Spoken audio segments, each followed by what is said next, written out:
R&D engineer at Boston Scientific. We're here in Wisconsin. We are in Wisconsin. And we're gonna learn your parkour from high school. Sure. You can tell us how you got where you are and all the path that you had along the way. Yeah, okay. So I might be a little weird. I knew since I was like 7-year-old that I wanted to be an engineer. Okay. So I remember asking my parents, oh, what does that person do? And they were like, oh, they're an engineer. And I was like, that's what I'm going to do. So I always knew I wanted to do something technical. I love math. I love science. So, and then out of high school, I went to college at the University of Minnesota. And was lucky enough to play soccer there, but I didn't know exactly what type of engineering I wanted to do. I had originally started as a biomedical engineer, but I got some advice to switch to mechanical because a lot of the biomed companies like you to either be mechanical or electrical. And the main reason that is because then you're more specialized. They can teach you the anatomy stuff, they can teach you everything that you need to know, but they want to make sure that you know the technical engineering. And so then all throughout college, I really was interested in med device, but I was not sure where I was going to go. None of my internships were med device. Really? No, none of that. So I had a lot of internships that I weren't my favorite, but which is just as good to know what you don't want to do, right? Yep. And then I got a call one day from one of my old TAs, and they said, hey, would you be interested? There's a position opening at Boston Scientific. And I was like, yeah, I mean, I had always thought that I wanted to do med device, right? And so then I've been at Boston now for 7 years in the R&D department in the electrophysiology division, and I've loved it. So 7 years. Mm-hmm. So just to go back a bit. Yeah. So you said sorry. you started with biomed. I did start with biomed my freshman year. Did you? Oh, so just 1 year. So it was just 1 year, and then I got the advice from I don't know exactly. I don't remember who, but a friend that went there. Yeah, that exactly. That knew the industry, and then switched to mechanical because of that. So is it easy to switch like after the freshman, or did you have to do another freshman year of mechanical? No, luckily for us, the first 2 years is your basics. So it's your basic math, basic sciences. There's a couple of things. So like biomedical engineer or chemical engineer has to do organic chemistry, but mechanical doesn't. Mechanical has to do more material sciences and stuff like that. So there wasn't a lot of time that I lost at all making the switch. So Do you have friends that continued in the biomedical from your freshman? There was 2 people who stayed in there, and I work with a bunch of people who were biomedical engineers. So it's not like it has to be that way. But I think the nice part about it for me was that if I decided I didn't want to go medical device, then I could have switched and pivoted to something else more easily. So I see. Yeah. And in hindsight, would you do the same thing that you've done, or would you have stayed in biomedical? I liked it either way. I mean, there was a couple of things, like I almost joined the Navy out of college. I almost, worked at Cummins Engine Company. So I was kind of all over the place. So I don't think I would have changed it at this point. And I wasn't very good at memorization and organic chemistries. Probably wasn't my best idea, but I probably wouldn't have switched anything. So that's good. That means no regrets. Huh? Yeah. So far, no regrets. So it's been 7 years at Boston? Correct. Yeah. I know there's a lot of confidentiality in the MedTech industry. Yeah. Is there anything that you can share about how many projects? Yeah. Like lessons learned along the way, things that you would have wished you learned in school or that you heard? Yeah. So at my 7 years at Boston Scientific, I have been on 5 different projects. So that's been kind of the nice thing is some medical device industries, they are very long. Mm-hmm. So if you think of like a pacemaker project, you can work 10 years on the same project. The electrophysiology division, since they're all single-use devices, the projects are actually pretty quick, which I have really enjoyed. And so I've been on 5 different projects, all ablation catheter projects, various technologies, various energy modalities. But I think like some of the biggest things that like helped me coming out of college was not necessarily the like pure math, pure science, you know, those aspects. I think a lot of it was just like, how do you work in teams? How do you like actually, you know, work with somebody who, you know, you butt heads, and also like, how do you think right? So you have a problem that you don't know the answer to. How do you actually search and try and find that problem? Rather than just, there is a right answer in medical device, there is not a right answer. No, right? There's 20 wrong, 20 Exactly. good, you don't know, you have to... Exactly. And then also, you know, figuring out which of those 20 options is the best option, right? Because you could do it... Cost. Exactly. Quality is never yeah. an option to dismiss. So, exactly. And, you know, just the thinking, okay, I can make 10 of these really well, but then, okay, how do I make 100 of these? How do I make 10,000 of these, right? Yeah. Those are not the same problem. So I think that is one of the things with Boston Scientific is Boston Scientific does acquire a lot of companies. Mm-hmm. And I've been on 3 acquisitions at this point. So you did 5 projects. Mm-hmm. Were 3 of the 5 acquisitions or? Yeah. Okay.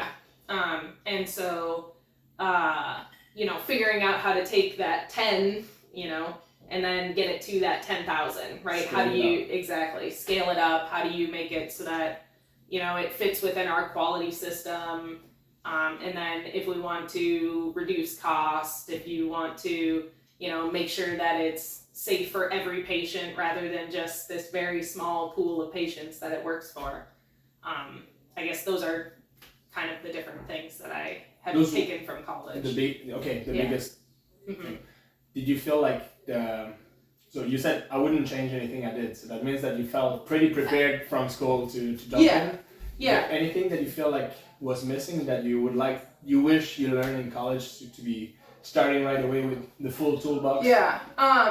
I mean, so straight out of college, I didn't know anything about the heart. So I'm in the heart industry. I knew nothing about the heart.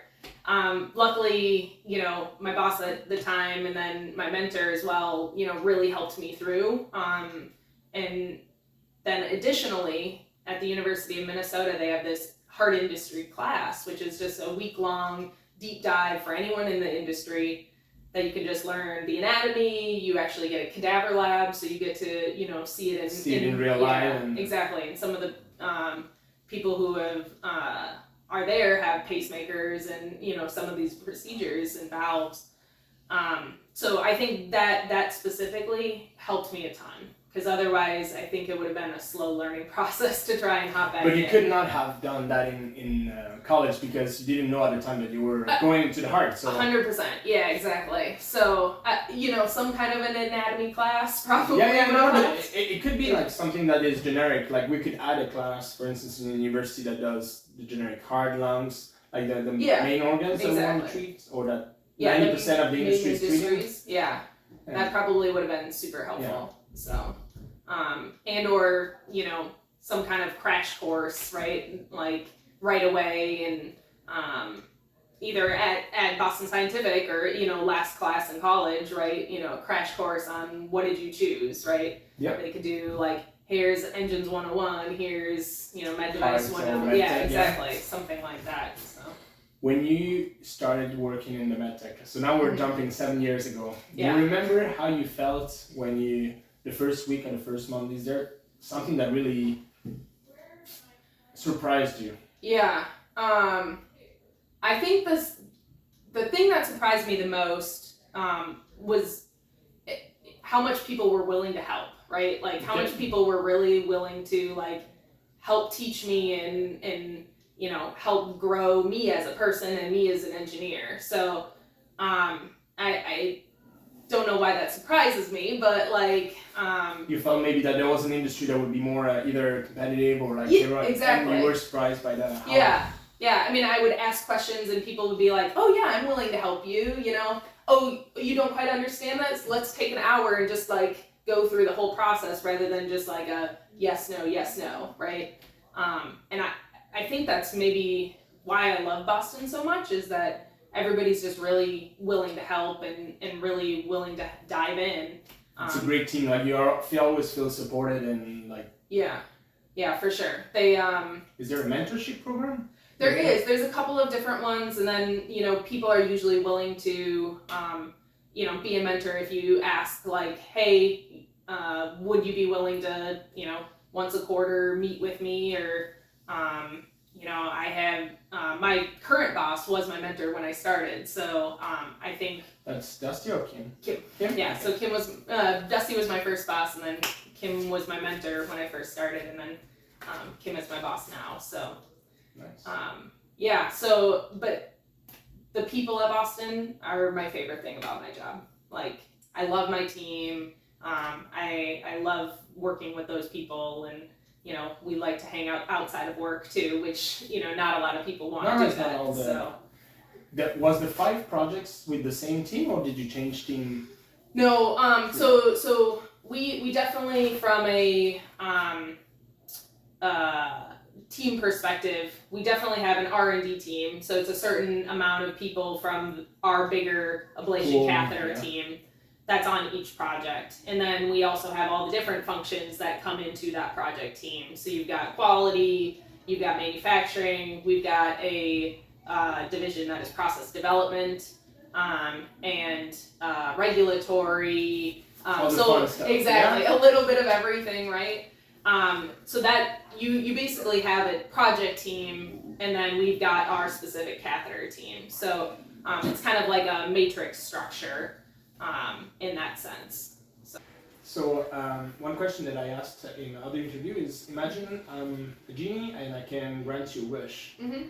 Is there something that frustrated you in the MedTech industry that you feel is useless, or that you would like to see change? The biggest thing for me is the transparency aspect of the med device industry. Industry and overall, like the healthcare. Exactly, healthcare in general, is that there's no real transparency on, as a patient, how much am I going to pay for this procedure? How much am I going to pay for this device? I don't think anyone other than the insurance companies and or the hospital administrators actually know what it's going to cost. So I think that to me is like the biggest thing that I would love to see changed is, and I think that would help in general the healthcare costs, especially in the United States. The healthcare cost is absolutely ridiculous, way higher than any other country out there, and that would help. Would you think that would, so you're saying the wish would be then transparency on the price, cost of the device, cost of the procedure, cost of it. Correct. And that would help in a sense that people will see the price and then they can start saying, oh, that's ridiculous, that doesn't make sense, like this can be done for half the price if you were in Europe or in wherever. Exactly. So opening more negotiations and less. Yeah, and then, I mean, we are a very capitalistic society, right? Sure. And let the industry settle out on what people are actually willing to pay for these devices, and I think that would help the medical device industry as well, because then we would know, hey, here's the market for what people would actually pay for this device, rather than having to try and go through reimbursement, trying to go through and see, can we actually sell this after we've done all the R&D, right? We're kind of guessing on whether the market is actually going to want this or not. So it would help also prepare before we even start all the big work. Yeah. Is there a market for it? And then what are people ready to pay, or the insurance? For sure. Yeah. I mean, there's always the, will it actually work? Will it actually, be safe and effective aspects of R&D and the industry. But seeing if there's a market out there is like step number one, and I think that would help. So have you been to preclinical? So preclinical is with animals or clinical studies of your projects? Yeah, so that's one of the cool aspects of the Arden Hills site at Boston Scientific is we have an animal lab in-house. And so we're able to take, some of our prototype devices and actually use them with physicians in-house.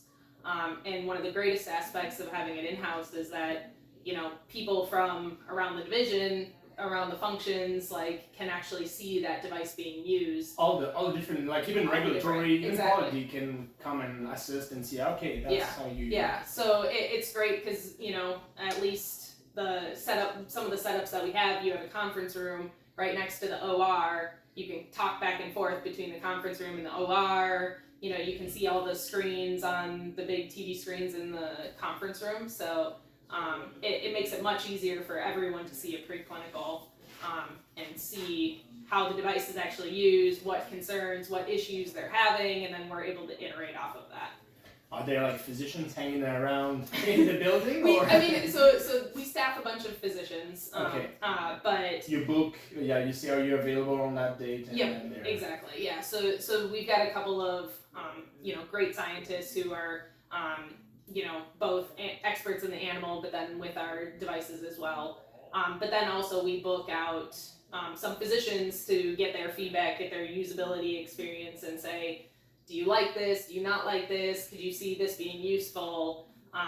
So not just keeping it in-house, but getting a broad spectrum, both U.S. physicians, Europe physicians, a little bit of everything. Oh, that's good because, it's true. Not all physicians want to do the procedure the same way, so you got correct. Yeah. So, and then in the clinical aspect, I've been lucky enough to be in a couple of the clinical cases that we've had for a couple of the projects. So I've seen some of our devices after they're commercial, and then seen some of the first in human initial cases to try and prove whether they're safe and effective. So. Did all 5 projects went into first in human or? No. So one of the aspects of the regulatory is if you have a predecessor device, then you don't need to have a new clinical trial. So 2 of them were in that case.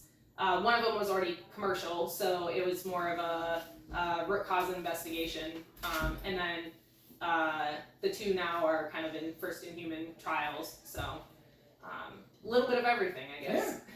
So. Did you ever got to meet and talk with a patient?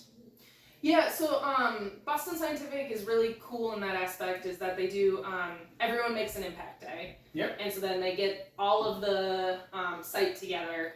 They bring in patients of the different divisions, so some with pacemakers, some with ablations being done, some of them with Watchman LA closure devices.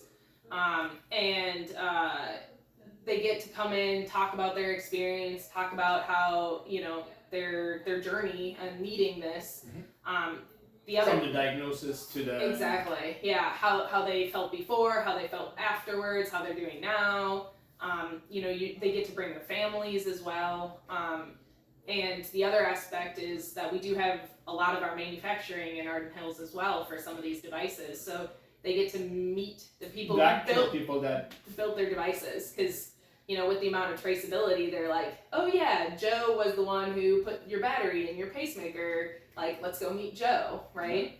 And so I think that day, is it every year, or is it every couple of years? Yeah, every year they have it in September. So with COVID, they tried to do it virtual and everything, of course, but I think they're planning to do it live again in September, and it's one of my favorite days. Yeah. So that was my next question. Is what is your best, or a couple of your best memories since in the MedTech industry, in the MedTech experience that you've seen? Yeah. It can be even go to school or an exchange with a mentor. It can be with a product, problem solving. Yeah. Anything. Yeah. I remember a couple of different ones. So for sure, whenever you hit a big milestone, it's just the final yes, we finished EV, everything went well. Hey, we finally submitted, we got approval. Those kind of big days very stick out in my mind, right? What in particular? I think the one in particular is probably the first one. Yeah, it's the first DV that we actually got completed because, and at the time I didn't even realize how big finishing a DV was. DV, what's the next step? And yeah, exactly, right. I think that was probably it's commercially available. It's commercially available, the NavMyFIOI ablation catheter. So that one, when we finished DV, I was so excited, and so I think that probably was one of the biggest deals. But then my first clinical case that I saw with the project, and it was really cool to see everything all put together. The physician's there and he's talking us through what he's doing as he's going along. It was so cool. Where was that clinical? That one was first in human in Lithuania. Lithuania. Yes. Okay. Yeah. So there was even like the travel. There was the whole thing. You got. Yeah. I've been traveling since I started this job. Okay. So my first part of the job was to transfer our site in California to Minnesota. Okay. And so I was traveling a couple times a month for that. Because I was transferring the whole lab, all the test methods and everything, so I just needed to learn first. And since I've been kind of traveling for all the different projects. So all over the world. All over the world, yeah. Nice. Yeah, I think that, one of the other aspects that I like is you just get to meet so many different people, right? Yeah. See so many cool different things, like different cultures, experience that. As a bonus on top of all the fulfillment that you get from yes, for sure. Lives, yeah. Fun. So that's, the best part of the med device industry is you are helping people, right? No matter what you're doing, even if you're not saving lives, right? You're helping people. So I think that's great. Do you see yourself working in the MedTech industry your whole life? That's a really hard question. It is super hard, and don't worry, I don't have an answer for myself. I could see myself, right? There are so many different ways you can go in med device, right? So many different industries, so many different functions, right? That you could go across. That I feel like it'd be pretty easy to do 50, 60 years in just in med device. And not feeling bored. Right? And because, I haven't felt bored. I'm 7 years in, but I've been on 5 different projects, right? So, I've been jumping around a lot, and so I could see myself staying in med device, so. Oh, but that's cool. Who knows?